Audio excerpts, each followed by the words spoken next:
All right, it is my honor to introduce Major General Michael Davidson. He's had a long, illustrious career in the military. Joined in '69, went to Vietnam. Ended up being the most important person in the state of Kentucky. He was the Adjutant General. But I want to talk more about him on a personal level because he and I have become really good friends. Sure.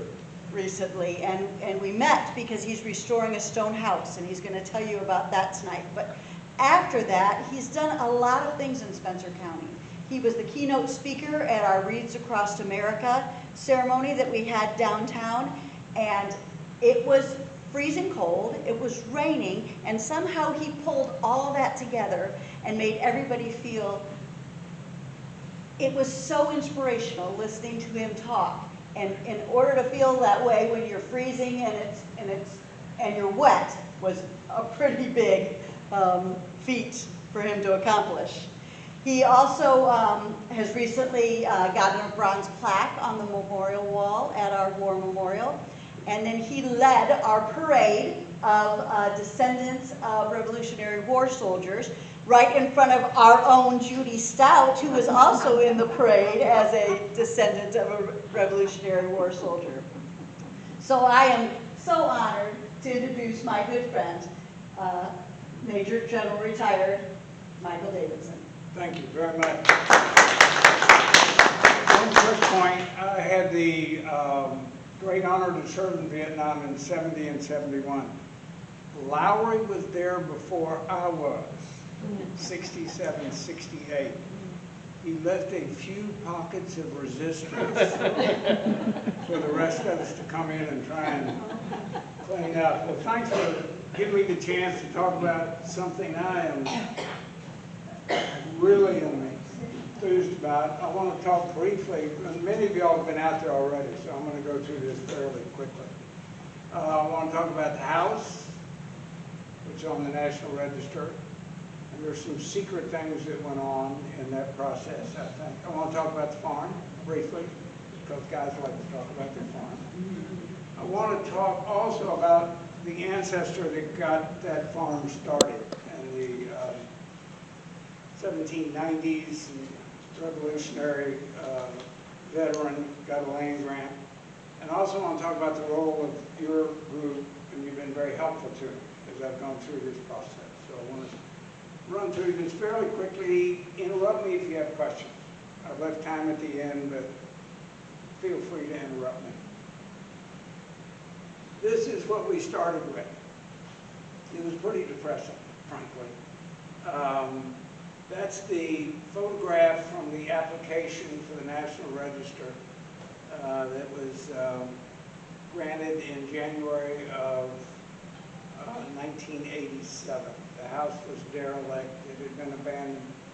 More importantly, the farm had been abandoned. It became an illegal dump site. It could be 2 years. Hauling away industrial construction waste. But it was a good start. So that's what we started with. Here's where we are today. And one thing I'll tell you some of the little fun things in this. You saw before it had a metal roof on the house when we got it. That's a shake shingle roof. When I pulled the plaster and stuff off the inside of the second floor, there were hundreds and hundreds of little square nails coming through the sheeting. Now the sheeting was 220 years old, so it was just, you couldn't buy it now. He was a transportation guy. She's married to an engineer. I'm an infantry guy. But even the infantry guys could figure out if there are hundreds of little square nails coming through there, I bet they had shake shingles on the roof. So that's why we went with the shake shingle stuff. This is where we're going. You saw where we started. You see where we are. That's where we're going. My daughter's an architect. One of her architect friends does restoration, and he's doing this for us. It's still going to be a farmhouse. It will not be a McMansion. It will not look like it belongs in the subdivision. It's still going to be a farmhouse. Essentially, we're going to add bedroom and bath on each side and one more room in back that I'll show you in a second. Quick summary of the house. It was built for Jacob Yanis in the 90s. He passed it to his son, Aaron. Aaron sold it to the Van Dyke family in 1835. Probably remember this farm and the house are on a bluff above where the Van Dyke mill was. So if you go down the bluff on ours, go across Shears Creek, you're right there where the Van Dyke mill was. We got the house in 2008. So this has been a wonderful journey. When we got the house, there was word that a book about early stone houses in Kentucky was going to be published. It wasn't published yet. So I pre-ordered the book, hoping that this house would be in there. And in fact, it was. And this lady, Carolyn Murray Woolley, she's an architectural historian here in Kentucky. She's done some really good work on stone houses, that's the book, and on stone fences. And when I saw the name Jacob Yantis, Yantis is a family name in our family. So you guys used to do this before Ancestry.com. Right? Remember all that? Well, I didn't do it. I paid some guy to do it for me. But that's why the name Yantis was familiar. So I pulled that out, and there it was. So I bought the farm and the house that had belonged to my great-great-great-great-grandfather without having a clue that it had ever been in our family.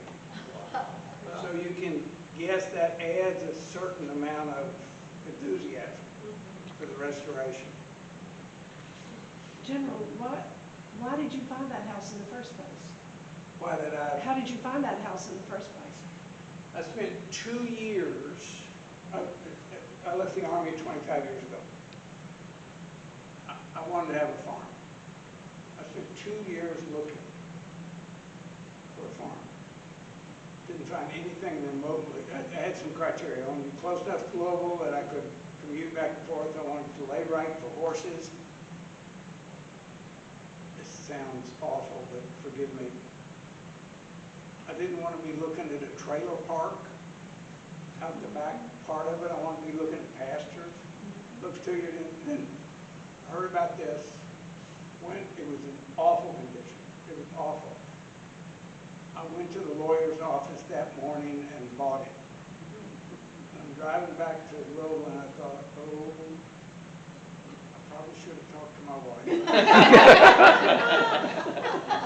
But it went okay.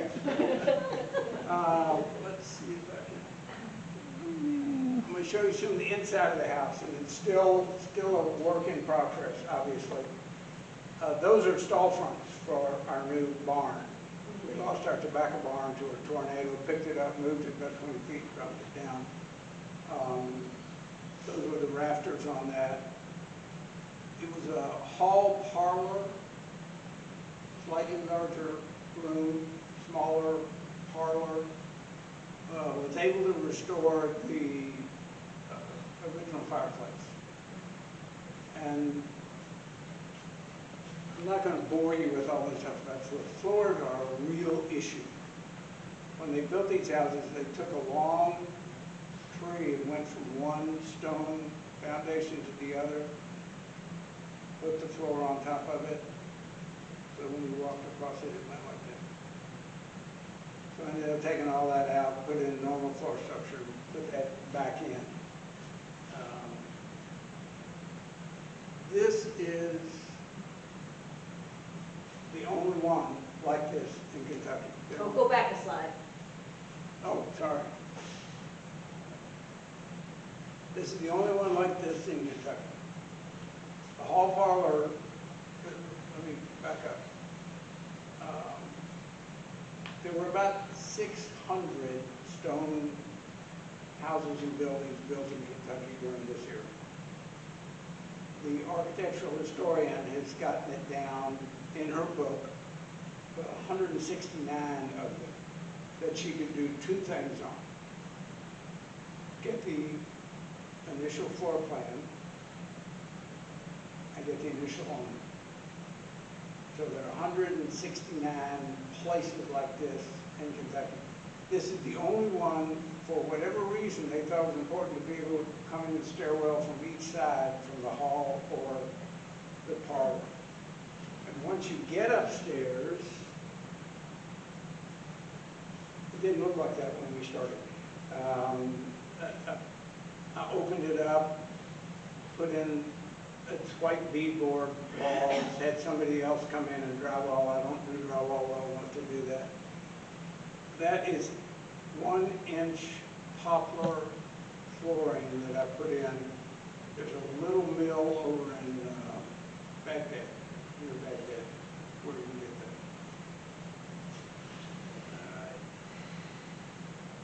that? That's the addition that we put on the back. It's about the same size as the initial 800 square feet. You don't get to be a general by being stupid. Yes.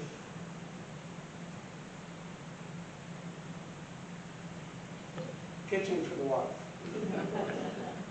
Because this is more of my project. She's enthused about it, but you guys know women love kitchens. So we started with the kitchen. This is the rest of the kitchen. Looking out toward the back porch, where I'm going to take in just a minute.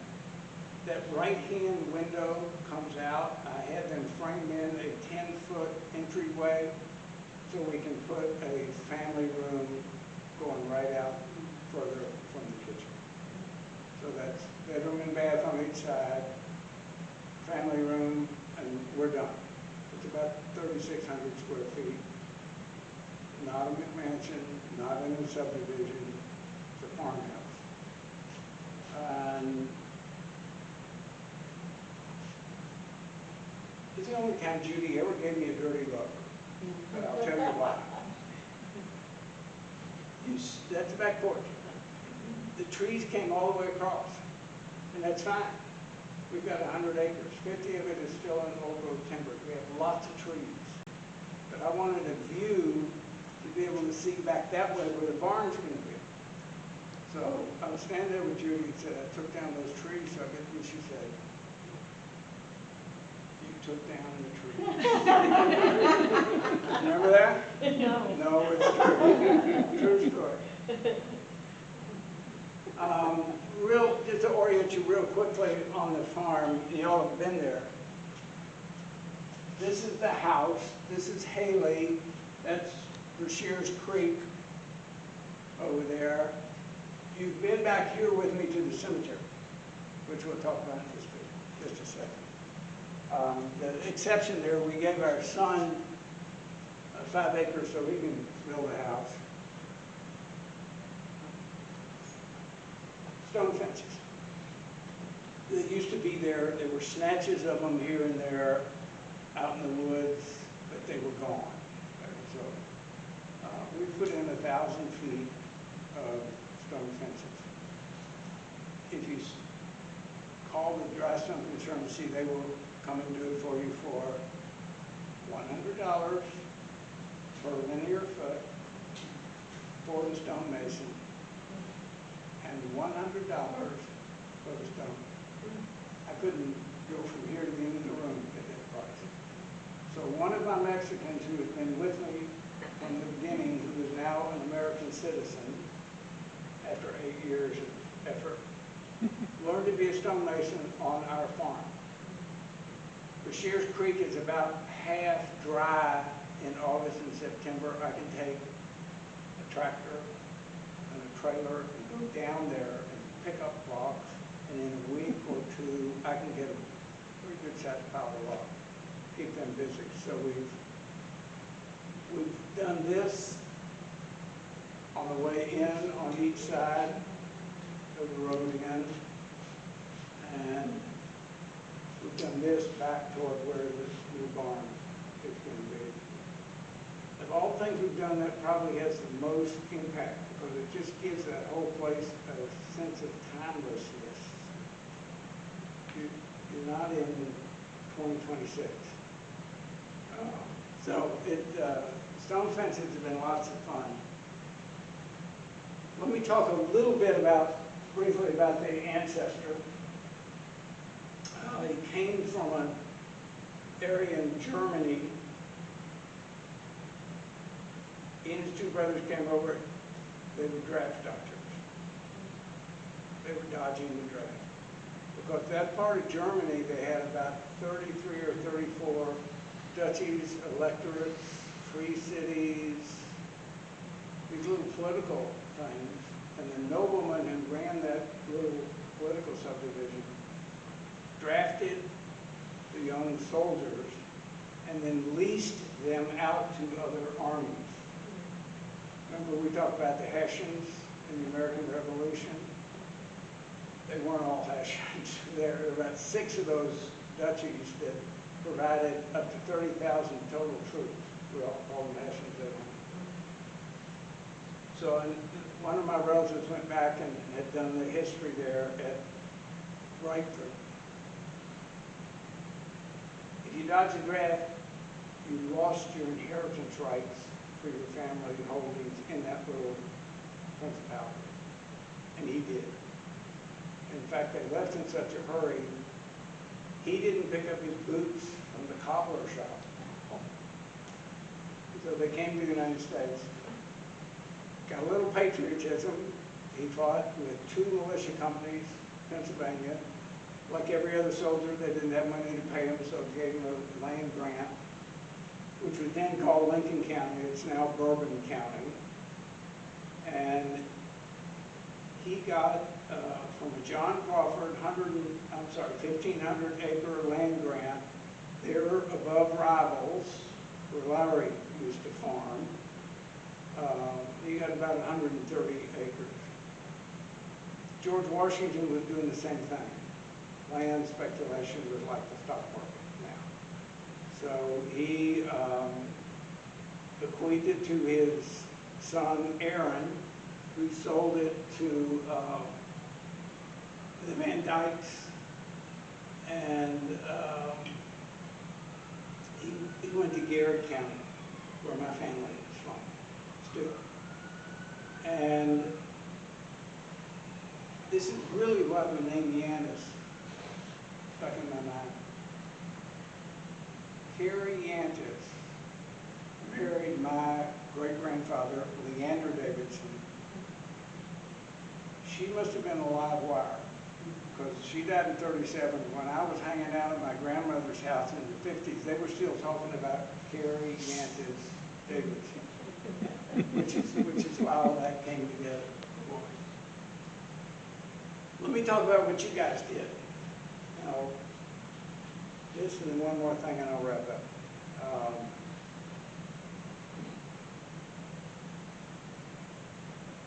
This county, I don't know if y'all have been active in this, you have a role in the National Register of Historic Places.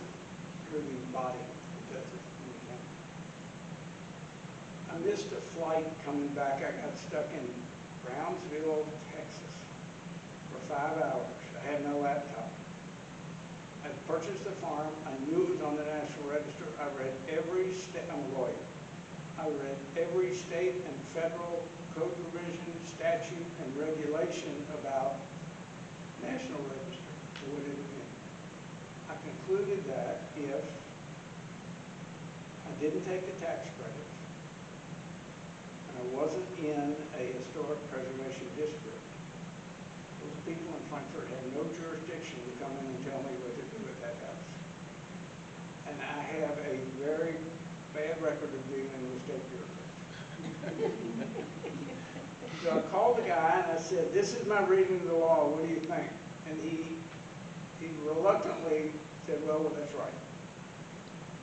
But then he said something that really got my attention. He said, we don't have jurisdiction, but we'll help you any way we can. And he meant it. I could tell he meant it. So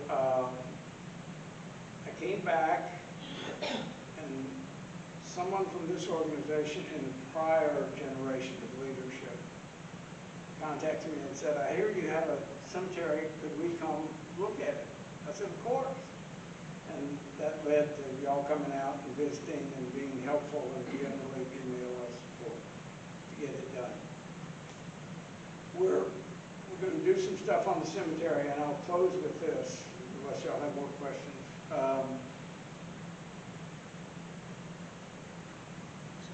Gary's intent on spending my money on the cemetery. Okay. Her husband and I are friends. I'm okay with all that. But a friend called me last week, and we getting caught up, and he said, how often are you out there at the farm? I said, I'm out there 4 or 5 days a week. And I thought about it, and I said, we're redoing the cemetery. My wife and I are going to have our ashes put in that cemetery, and I think I'll be there every day from then on. So, thanks very much. Anybody have any other questions that you want to hear about? Okay, thank you. Great. I do. I have, so my favorite quote of yours of all time is when you said, and I want you to say it the way you said it to me before, I wanted to buy the farm, and I ended up buying the family farm. How did you put that? I wanted to go buy a farm that I could develop into a family farm for my kids and grandkids. I've got 8 grandkids. I had no idea I was buying the family farm from 200 years ago. That's just amazing. What are the chances? What are the chances? I think you did a good job of taking those trees out to look. See? I'm a tree person. I'm a person too, but he's got plenty. This could get worse. You saw how I had the view where I didn't show the one off to the right.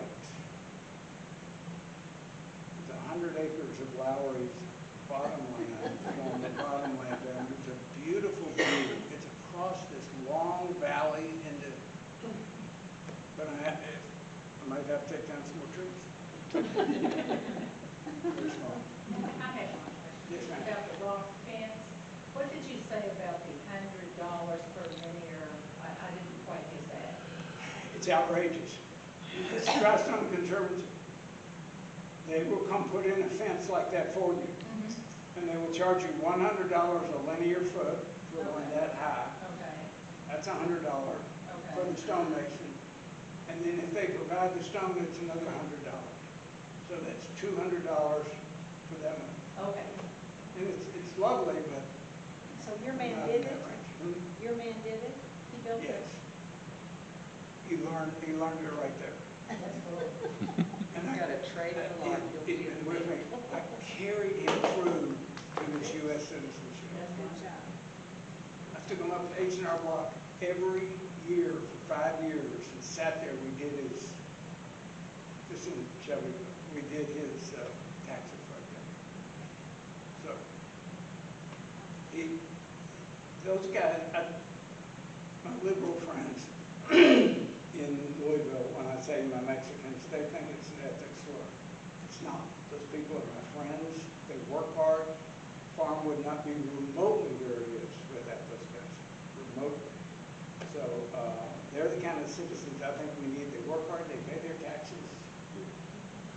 So how did they're a you- big part of my community. How did you get the rock? You said you dug it down the creek? You don't have to dig it. Well, You just pick it up.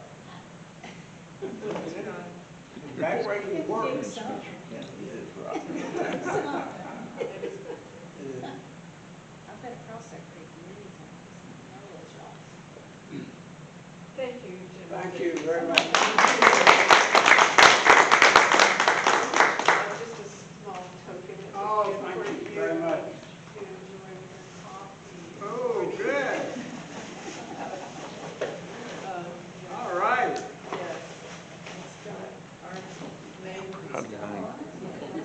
Nice. Y'all gave me 2 of those about Did 5 we? years ago. Well, These are good.